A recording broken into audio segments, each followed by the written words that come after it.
नंदुरबार के अक्कलकुवा से चौंकाने वाली जानकारी सामने आई है कि 2 यमनी नागरिक पिछले 9 वर्षों से अक्कलकुवा के एक मदरसे में अवैध रूप से रह रहे हैं।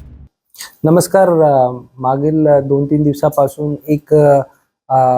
कालबाह्य ओव्हरस्टेइंग फॉरेन नॅशनल हे येमन देशाचे नागरिक हे नंदुरबार जिल्ह्यामधील अक्कलकुवा तालुक्यामधील जामिया इस्लामिया इशातुल उलूम या इन्स्टिट्यूटचे कॅम्पसमध्ये राहत असल्याची एक चौकशी चालू होती। 2015 मध्ये सदर परिवार आला होता व्हॅलिड व्हिसावर आणि त्यानंतर त्यांचा व्हिसा एक्सटेन्शन नाही झाला आणि तरी सुद्धा ते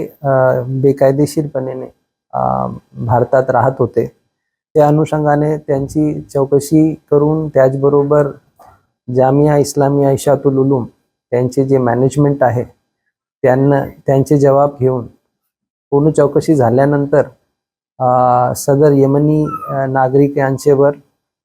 तसेच त्यांना इतके वर्ष अकोमोडेट केले आणि फॅसिलिटेट केले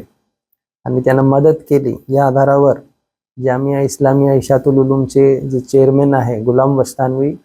व त्यांचे ॲडमिनिस्ट्रेटर हुझैफा वस्तानवी तसेच येमनी नागरिक खालिद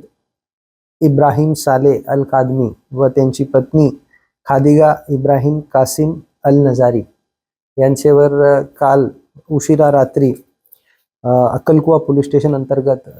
क्राइम नंबर 30/2025 मध्ये BNS त्याचबरोबर फॉरेनर्स ॲक्ट त्याचबरोबर टेलिग्राफ ॲक्ट या 3 कायद्या अंतर्गत वेगवेगळे कलमान्वये गुन्हा दाखल करण्यात आलेला आहे।